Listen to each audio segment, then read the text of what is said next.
The last 13 months has been an excellent time if you've been a Mario fan, as ever since October of last year, we would get non-stop very interesting Mario games released throughout.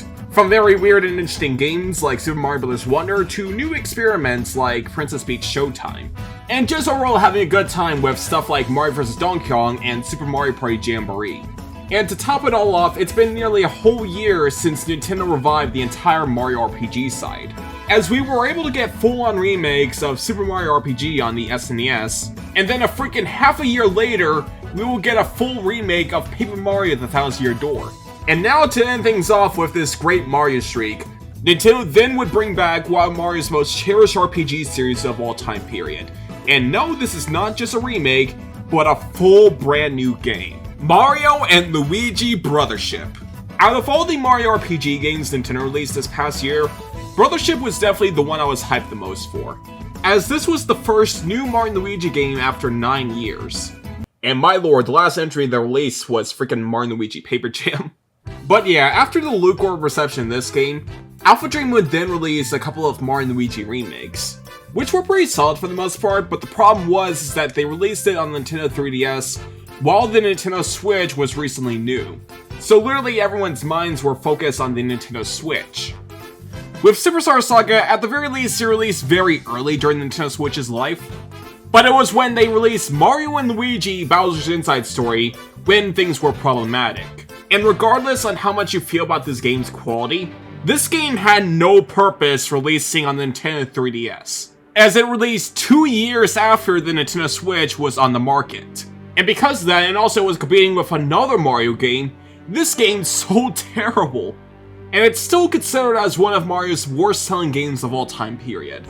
And so after this game released, a few months later, Alpha Dream, the original studio, would file for bankruptcy, leaving the Mario and Luigi series in purgatory.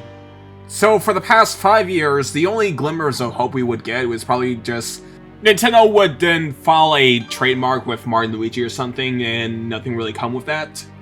So with all of this in mind, it makes the actual reveal of that new Mario and Luigi game feel so very surreal.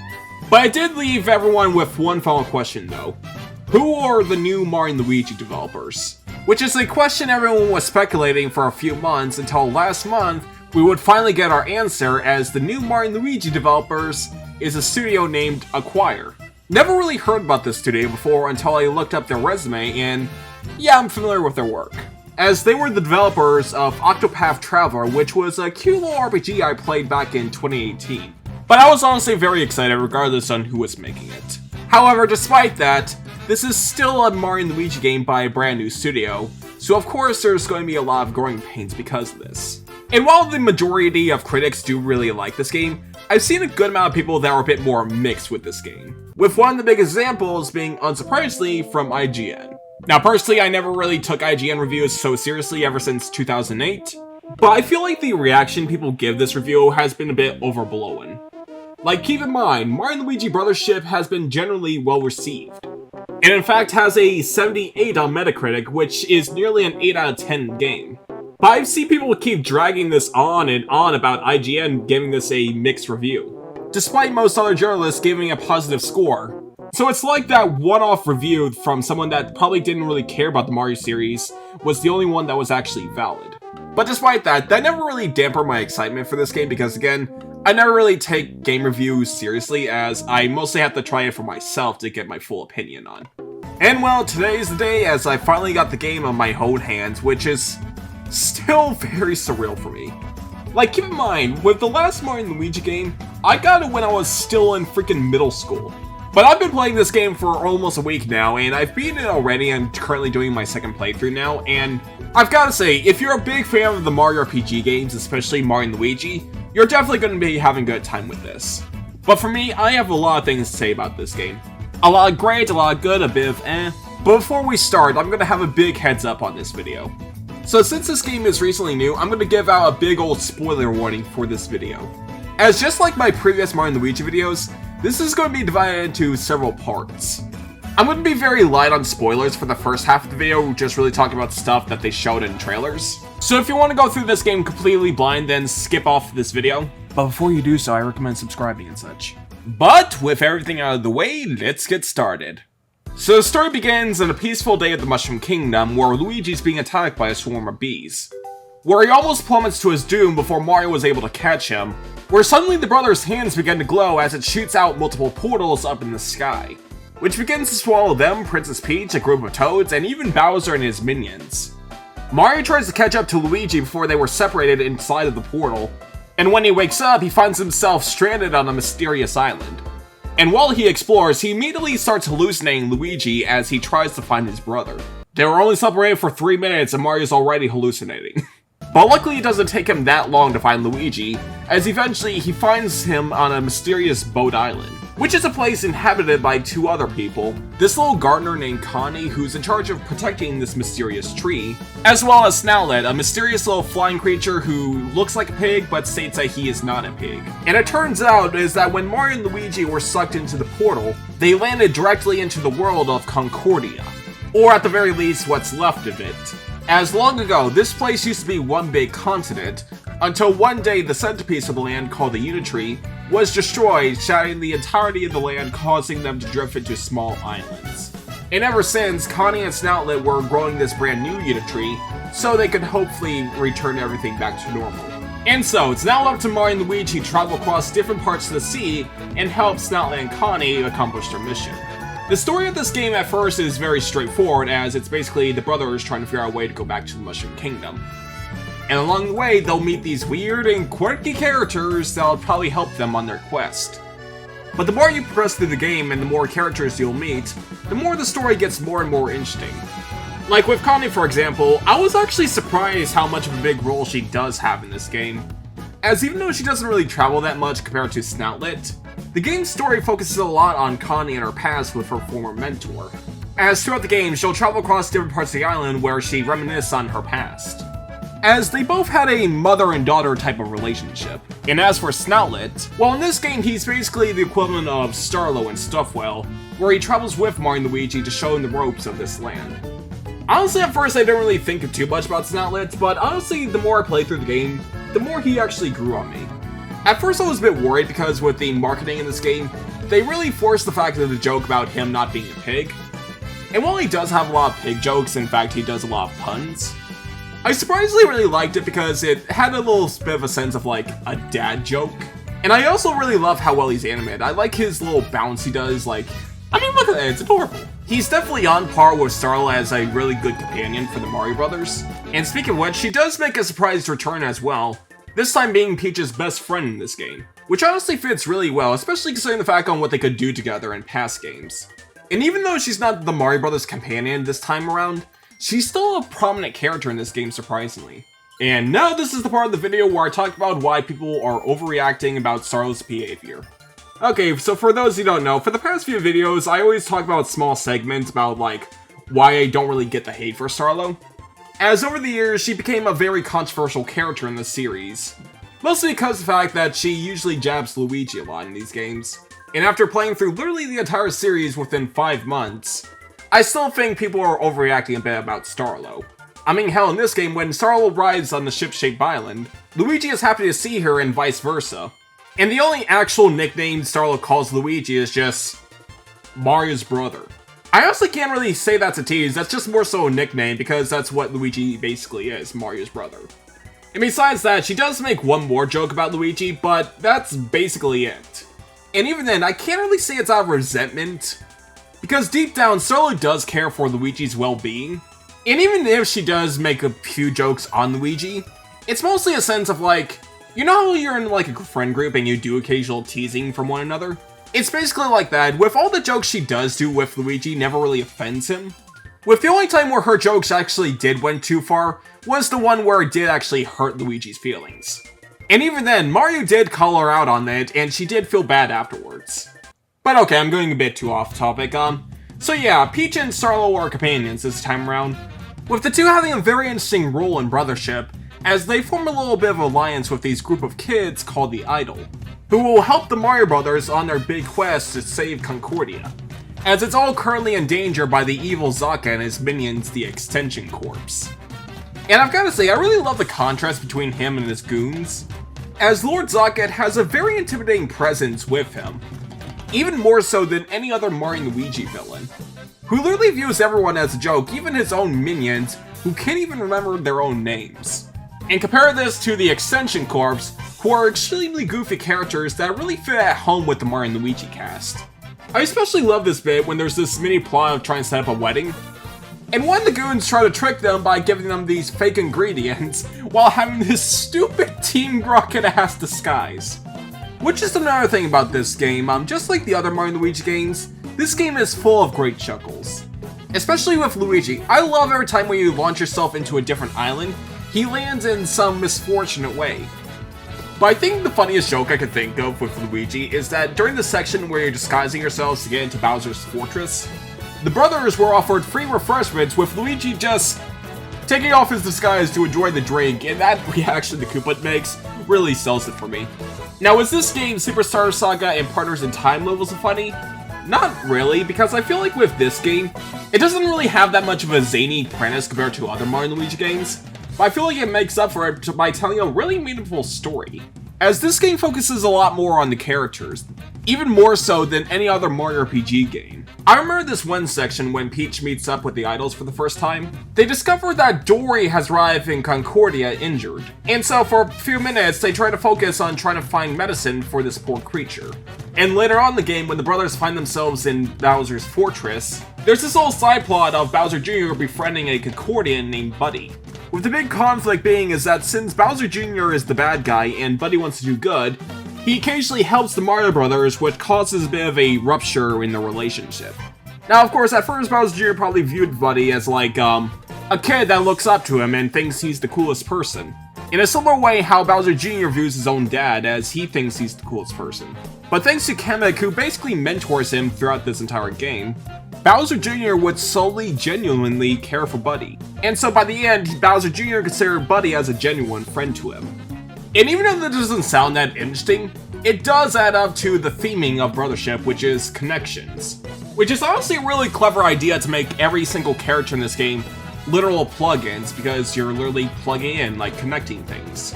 And I like how, not going into spoilers, the main antagonist's plan is to disconnect everyone from each other.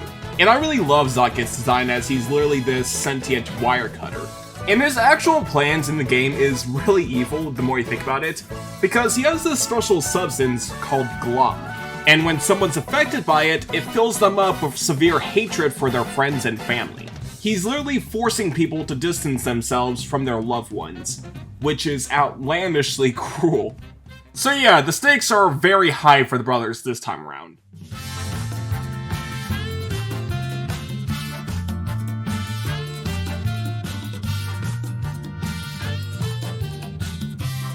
Okie dokie, jumping all the way to gameplay. So the last original Mario and Luigi game came out in 2015 with Paper Jam. So jumping all the way to Brothership, there's a full 9-year gap, as well as a brand new studio working on this. And on the surface level, it's moderately the same as the other Mario and Luigi games, as the brothers travel across these different parts of the area while working together by doing special bro moves to solve certain puzzles. But it's when you actually play you can feel the difference. Some of the changes I do really like, while some I'm a bit more 50-50 on. But starting with the positives, Mario controls very smoothly in the overworld in this game, as he has a really good walking pace and his jumps feel very stretchy and bouncy. Same thing when you do a hammer swing as well, but this time around you actually use the X button and Luigi Y to use your hammers. Which is an idea I really like because it still keeps the fundamentals of Mario and Luigi being controlled by a certain button. Now instead of being controlled by one button, it's now two. And as for bro moves, well, you do still toggle them like in previous games, but instead of it being the R button, you're able to select them with the right stick, which allows you to select certain bro moves for the brothers to do so. Now the selection is fairly limited compared to other Mario and Luigi games. Like the only actual returning ones is probably the spin jump, which is reimagined as the UFO move, which basically works the same thing, but you can actually use it as a vacuum to suck up coins and grates. The Bro Ball returns from Partners in Time as well. But this works drastically different compared to that game, as you use it to try and fit through tight quarters similar to the Mini Mario move. And later on in the game, you basically unlock Sonic's Spin Dash, as you use it to roll super fast, and I'm not kidding, late in the game when you're using it for an obstacle course, I literally did the Sonic Adventure approach and abused the Spin Dash. And the funniest thing too, I didn't even think the developers intended for you to use it. I was literally thinking outside the box with that one. And then finally we have the Fire and Ice abilities, as Mario was able to don the powerful flowers. And yeah, it's basically what you expect. Mario is able to use the Fire Flower and Luigi's able to use the Ice Flower. Overall, the Bro Move selection this time around is pretty good. The only thing I do find a bit weird though is that they didn't include one where it has one of the brothers going underground like in past games. Meaning that this is the first Mario and Luigi game where you don't find the beans underground. But they still return in this game, and they work exactly like the past games, where they're basically stat boosts.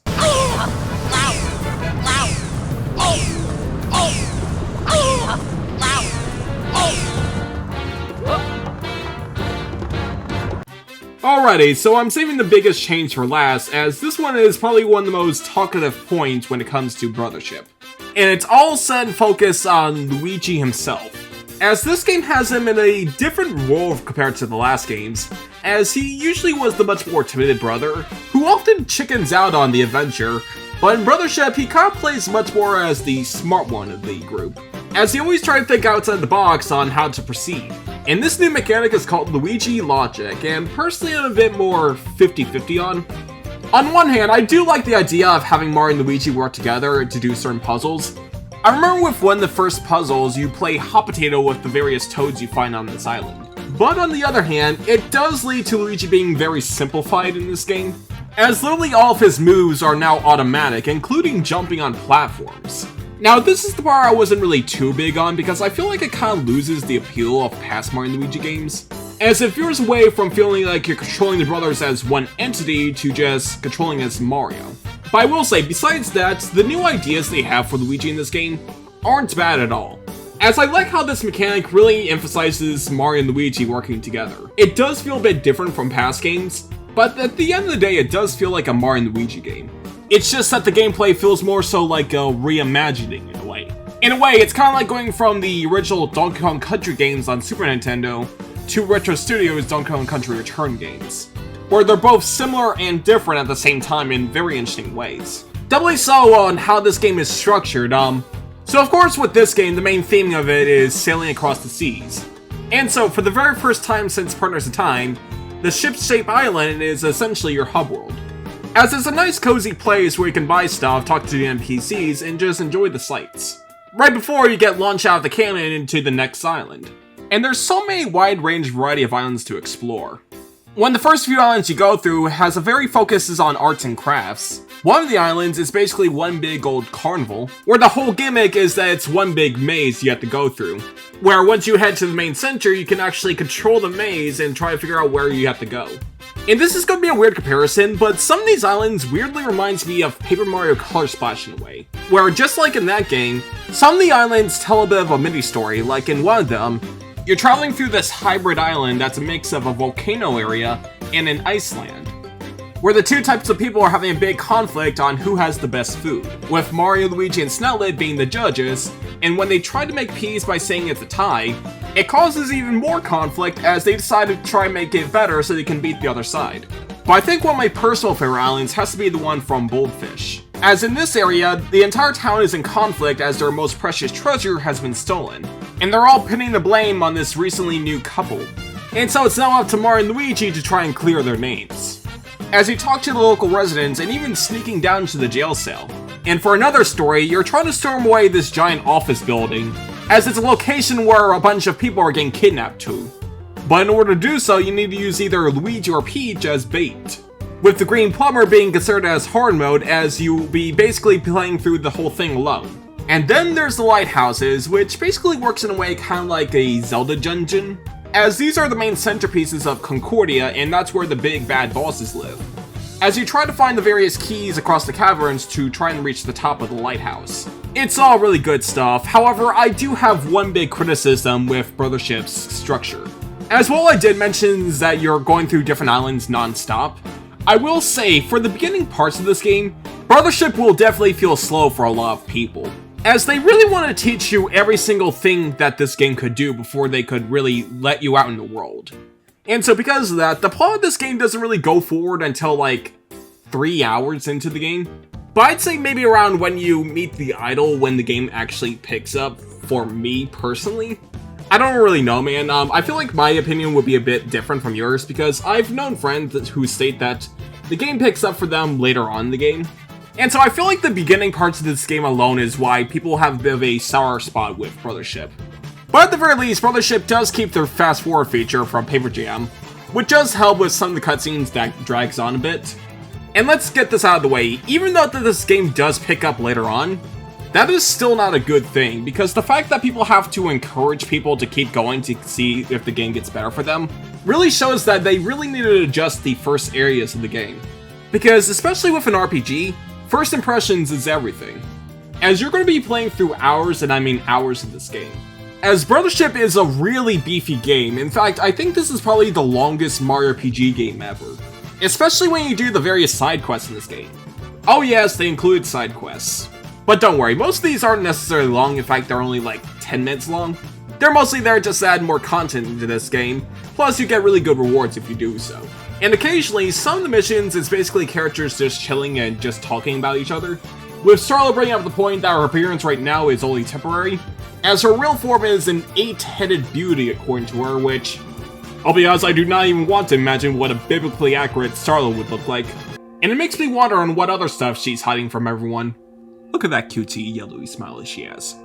What is she hiding?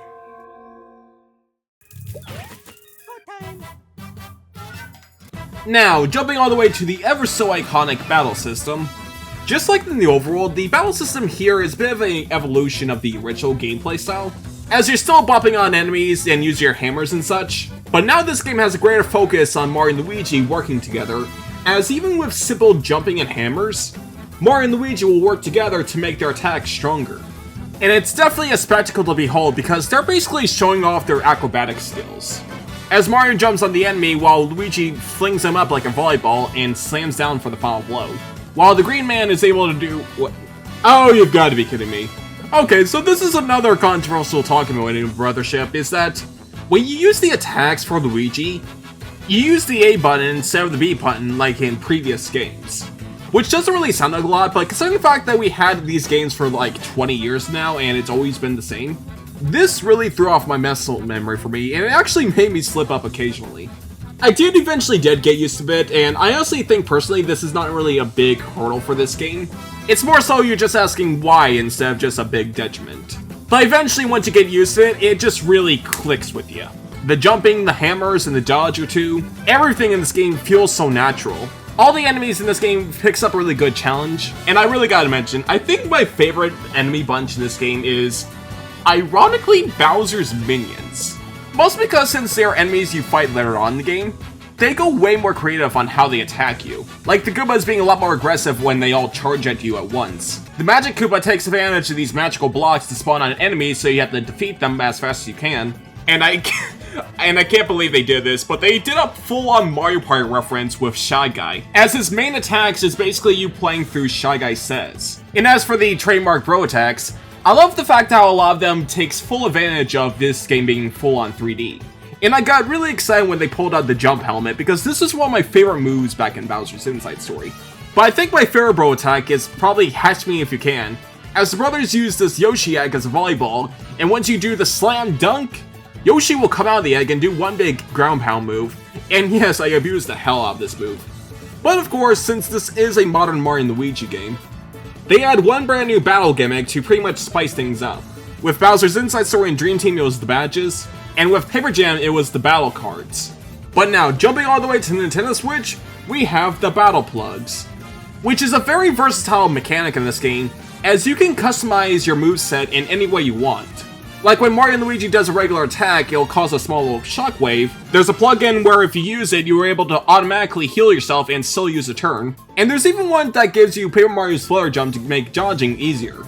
And what I like is that the plugins here are very well balanced, as some of these plugins you can only use like only a couple of times, and once they run out of juice, they have to charge up for a while. This is good because it makes you aware not to get too comfortable with your main plugin setup, and it allows you to strategize with plugins you might not have thought of before, especially when you go up to the various bosses, with all of them being well made, and I really love trying to figure out how to dodge them all. Especially with this weird giant barrel who rolls super fast. But I think the best part of these bosses is that they were able to implement Luigi logic in a very fun way. as while you're doing the battle, the boss will interact with something in the background, which Luigi will take advantage of. Like for example, during the Mega Snapter boss fight, Luigi will mess around with the water pumps, as he tries to fix the pipe so the water can pump out and stun the enemy. Or during the Sharpcast boss fight, Luigi will literally play around with the conveyor belts, as you need to position the boss underneath these giant metal crates so he can eventually cave in on him. And every time you do this, it will weaken the enemy and stun them, and so your bro attacks will deal way more damage than usual. And it feels so satisfying when you do it successfully. Especially since when they go down, they really go down in a spectacle way. Which leads to the presentation in this game. For a very late Nintendo Switch title, Mario & Luigi Brothership looks so goddamn beautiful. Like, keep in mind, for the entirety of the Mario & Luigi series, it was mostly stuck on the handheld device. And while games like Dream Team and Paper Jam does have very appealing 3D graphics, it's just very surreal seeing a full-on home console Mario & Luigi game. The original art style for the series translated beautifully in HD. I like the subtle details of the brothers' eyebrows being in front of their caps, as well as how insanely well animated the characters are in this game. And the soundtrack in this game is also a blast to go through. It is honestly very different compared to the other Mario & Luigi games, as Brothership has a much more tropical, jazzy feel to it, which is very fitting considering the fact that you're traveling across the ocean in this game. And while we're talking about the sound quality, I have to give huge props to Kevin Afghani in this game, as his performance as brothers in this game is really well done. I really think he does really well with Luigi especially, because he really nails his much more timid, younger brother personality. And while you explore through the game, you can also treat yourself with so many references from past Mario & Luigi games, as they call back to all the previous games in very weird and interesting ways. Like how you're able to find some reef statues of characters from last games, or even subtle minigames calling back to stuff from the past, like this one where you're trying to hit these walnuts on the flowers in a rhythmic way, which is a really cool callback to the armpit minigame from Bowser's Inside Story. And while the fire flower isn't a bro attack this time around, you still play a minigame that is similar to doing the fire attack, as you need to make this pizza as fast as you can, and it works exactly the same. And I really had a stupid grin when Luigi was hiding in the barrel similar to Superstar Saga. And they even call back to a section in Paper Jam where the Mario Brothers gets locked up in Bowser's jail, and you need to figure out a way to escape the prison. They even reference Paper Mario in this section, with Snotlet asking the brothers if they can turn into pieces of paper. And I think the callback that really got me is this section where Starlow decides to take Bowser a little visit, and he actually calls her by her nickname Chippy, which really got it to me because this was the first time I actually heard that name in a really long time.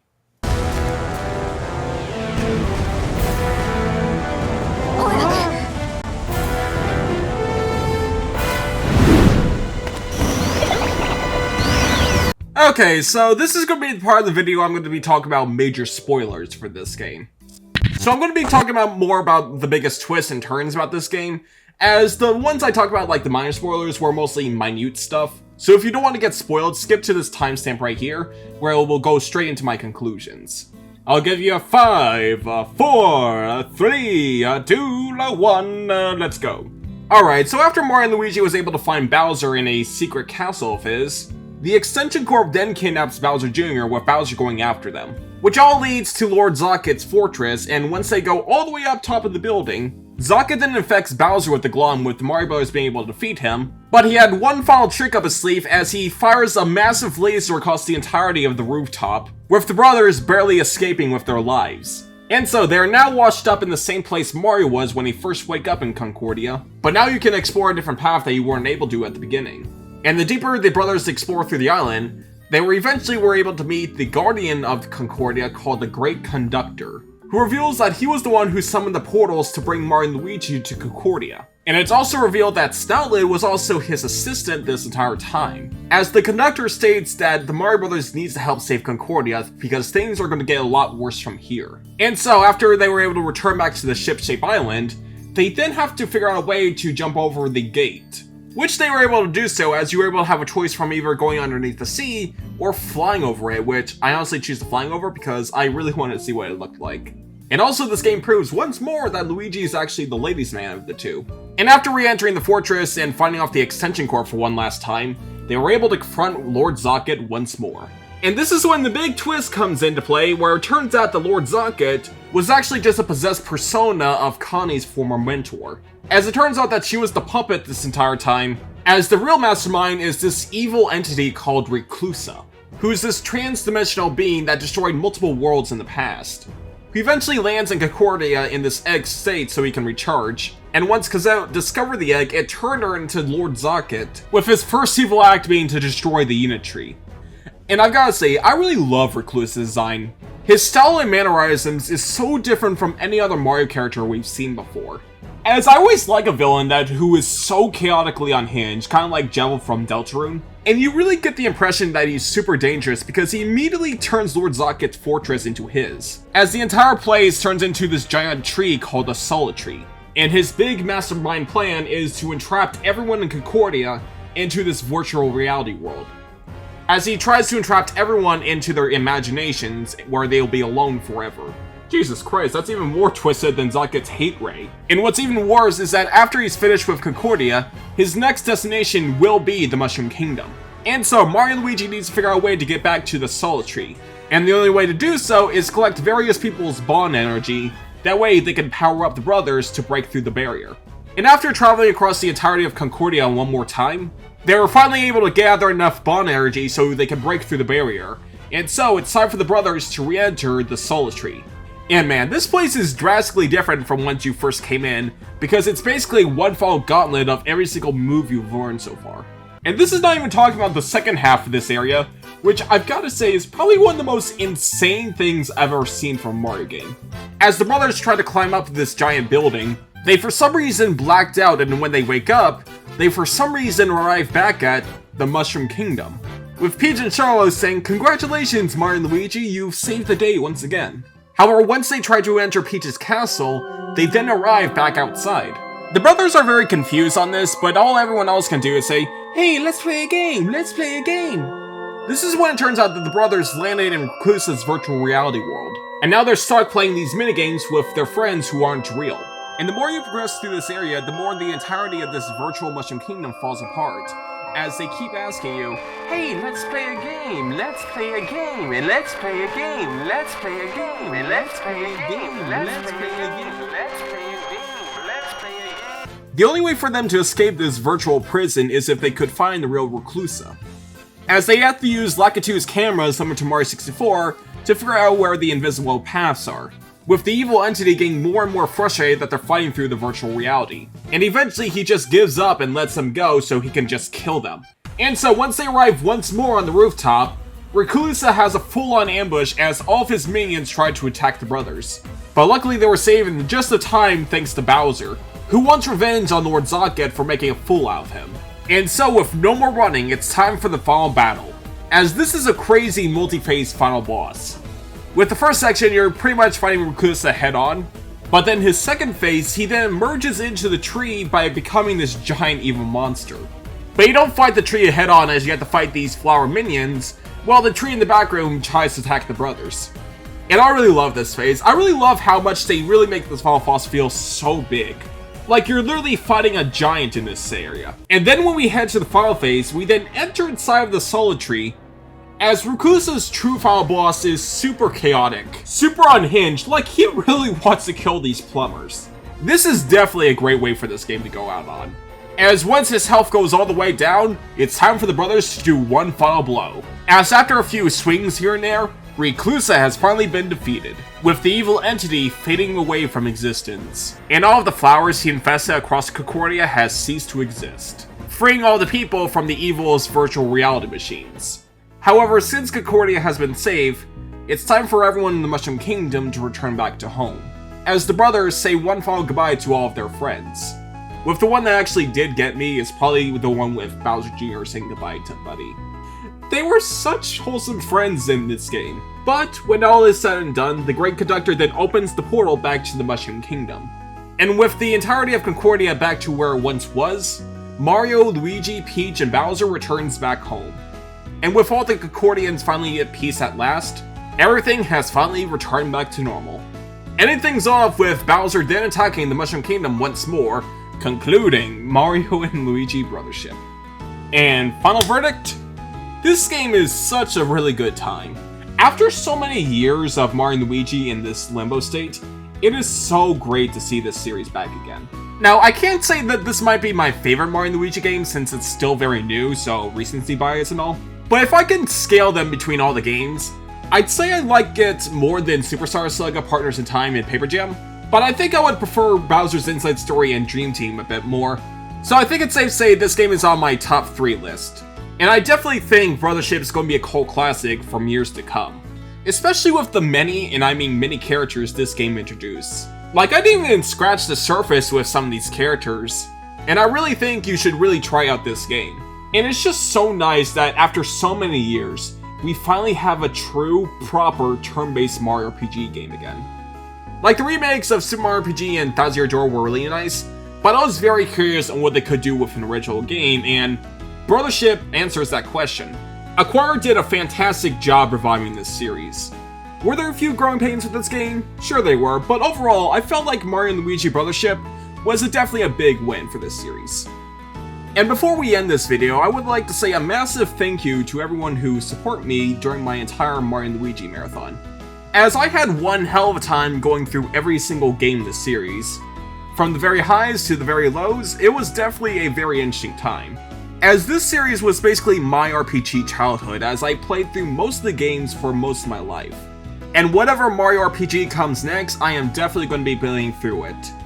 As proof with the Mario RPG remakes and Mario & Luigi Brothership, Nintendo is finally taking the Mario RPG side seriously once again. And I cannot wait to see what they are going to be doing in the future. But that'll do for today, so thank you for watching and I'll see you later. Bye bye!